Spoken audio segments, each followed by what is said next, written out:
Are we going?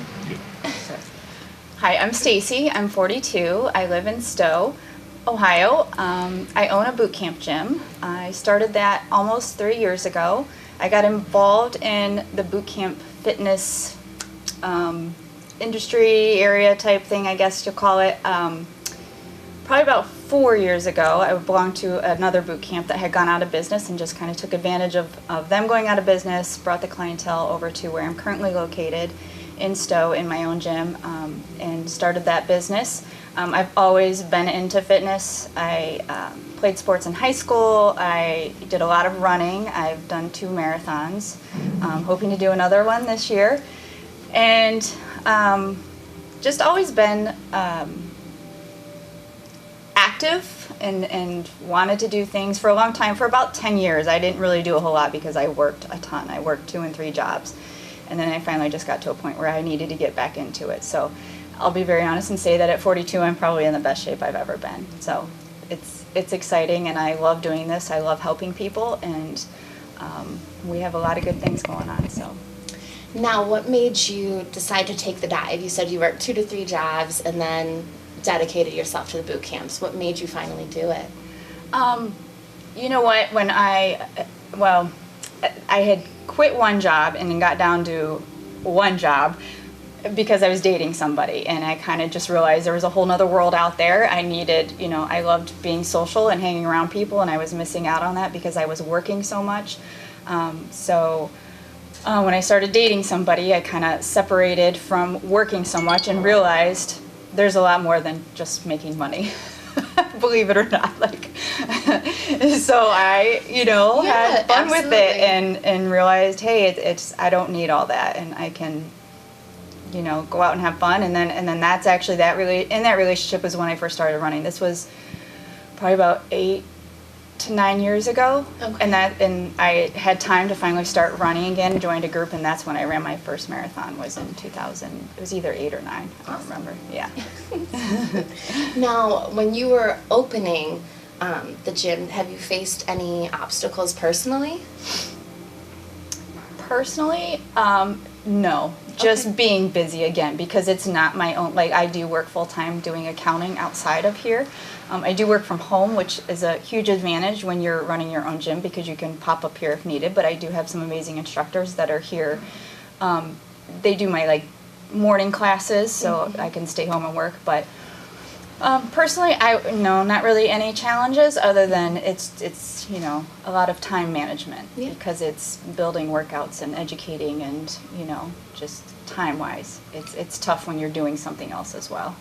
Now, my name's Rich. I'm 33 years old. Cook at Fleming's Prime Steakhouse. Do jiu-jitsu. I'm a father of 4 kids. Just trying to make a dream come true, So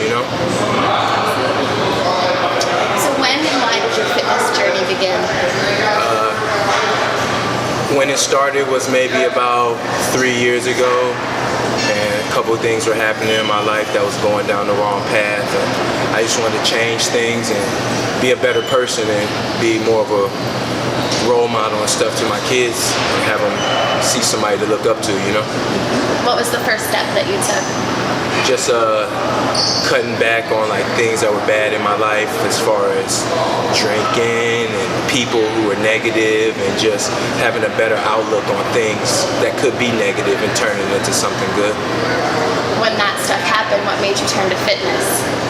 Because it was you can get mad at the weights, you don't have to get mad at the world, and the weights don't get hurt, so I just take it out on them. During your journey, have there been any obstacles that you've had to overcome? Every day is an obstacle. I just keep going and just look at it as I can get over it, and that makes it better every day, knowing that you got the power to get over it and having a strong mind. Wow, that was good. Tell me a little bit about your training style and what you do.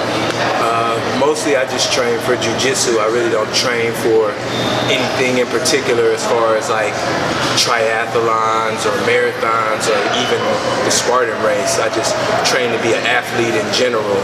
I've never really been into football or baseball, anything organized. So when I got 30 years old, I started the jiu-jitsu, and that gave me a chance to be an athlete. What jiu-jitsu has given me is like a second childhood, you know, and feel way more athletic than I've ever felt in my life, and feel like I can be that athlete that I'm trying to be now. So what made you want to compete in the Spartan race? Just the challenge. I went on the YouTube and just saw everything that they're doing, and that's the things that I can do, you know. I can jump over walls and jump fire and stuff like that. That's pretty cool. Awesome. So tell us a little bit, for those who don't know about jiu-jitsu, tell us more about what it is. Jiu-jitsu is a grappling art. It was formed in Brazil for smaller, smaller people who wanted to have more advantage over bigger people. So it's a lot of body manipulation and chokes, arm holds and things like that, leg locks. And it just, to me personally, what it helped me with was just overcoming adversity, you know, like always someone being on top of you, always someone being better than you. It's always going to be someone better than you in jiu-jitsu. So you just strive to just not even get to their level, but just get close there, you know. You never can really like fully close the gap, but you can get close. And it shows me that you'll never fully catch up, but you can always close the gap so that you're not that far behind, you know. And it just gives me the fortitude. That's what it showed me, to have the fortitude and motivation to just keep going even when it's hard. So, hi, I'm Brittany. I am now 30 years old, the Scary 30s Club. I am a single mom. I have a little girl, she's 6 years old. I started on my fitness journey 3 years ago on her 3rd birthday. I remember coming home after her birthday party, and I wanted to compare a photo of her from her prior birthday to that year. And I had always been a big girl, but I noticed, like, wow, like you put on a lot of weight. And I said right then and there, like next morning I was gonna wake up and start on my diet. Didn't know at that moment that it was going to change my life forever. I started dieting. A month later, went to the gym. Shortly after that, met a trainer, and ever since then, completely changed my life, and hopefully my daughter's, for tons of reasons. But never been a workout person, never went to the gym. We were just all telling a story about when I went to gym class in high school. I would just wanted to look at the boys, didn't want to mess up my face. You know, I'd always been overweight and always accepted it and loved myself for who I was. I think deep down inside, anyone who is overweight, you know, subconsciously hates it and wishes that they weren't. But I was definitely lucky enough to still find the love in myself to not only love myself then, but love myself enough to change. So that's where I'm at now. Nice.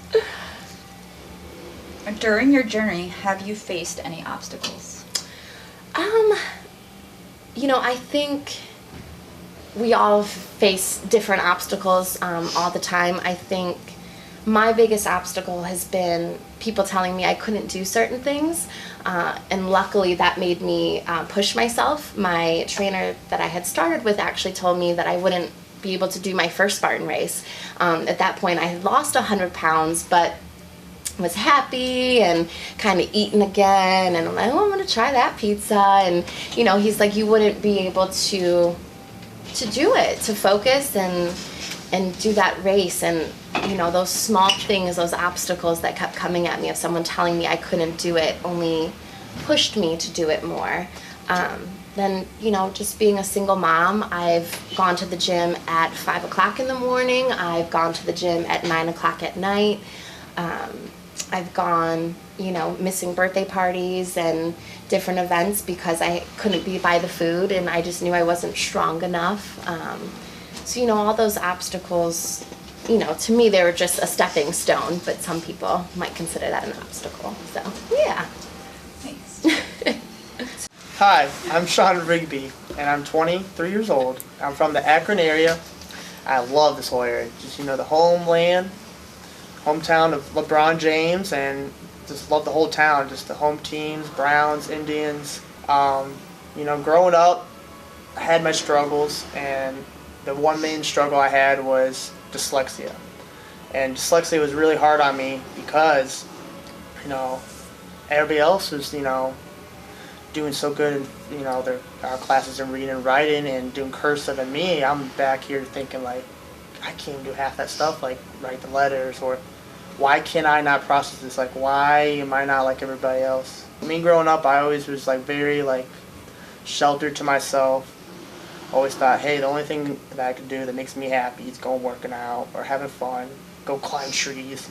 Just after school, I always like just doing nature stuff by myself because I just felt like I was free. It's like I was always good in my hands. Wood shop, just loved being in my hands, just building things. So what I learned after my first year of college that, you know, this is not my path, you know, and the work that I did for a shop that I worked for was welding, fabbing. So they like one day told me like, hey, we would like to pay for welding school. And it opened a whole new door to me. And now I'm like a full-time welder, and I literally love my job. And it just, you know, it's awesome. Like every day I go to work and I can just build things, like have fun with it, and just like, and like my athletic stuff, like in my mind, I'm constantly thinking of stuff like, okay, I can make a dip bar, I can make this, like, oh, what's the next thing I can make? Gonna be awesome. To make me a better person later, my athleticness, and just like, and then how I got into this whole like career and looking into this kind of like working out and all that. I met a person in Cuyahoga Falls, Albert, and walked in there one day and they said, hey, we need a workout rig made to hold boxing bags up. It's like, no problem. I was like, you get the steel, you give me a little idea, a little drawing, it'll be all welded up, it'll be up and going. Did that one day, and then he was telling me about himself, telling me about how he's a Spartan coach. And I was like, oh, I've always wanted to try that. It looks so much fun. He's like, okay, we'll do some workouts. If you can do really well in that, then you can do well. I'm like, I was gasped in 10 minutes. Like, I haven't done any real workouts in like 4 years since I've been out of high school. And I was like, okay, sign me up. What do I do? He's like, well, go online. You're going to sign up. You know, normally people can maybe do like a trifecta. You know, that's a red, that's 5 miles, blue, 10, and then a beast is 15. I was like, okay. Next day I called him, I was like, I signed up for 9. I saw this cool object, it was like a triangle, and I was like, I'm going to get that. He's like, that's a lot. And I was like, nothing's stopping me. What do we have to do? Tell me everything I need to do, and I'm going to get it done, and I'm going to make it. And then started the racing, and first race was in New Jersey. It was a beast. And then he's like, what's your next race? I was like, oh, I got a beast next week. And he's like, what? You're doing 30 miles in 2 weeks? I was like, yeah, I know. I hate running. But for some reason in my mind, I was like, that can't be that hard. Okay, so I did all these races, got done with the year, qualified. Didn't even know there was a qualifying and going to a championship. I experienced so much last year getting into this sport, and I just fell in love with it. It made me feel like I was a little kid, like going in the mud, jumping in it, climbing ropes. It was just awesome. I loved it. And just having the people around you, like cheering you on, like you can do it, you can do it. It's just one awesome family that I love. The whole field of obstacle course racing, OCR, is just amazing, and I want to do so much more with this sport.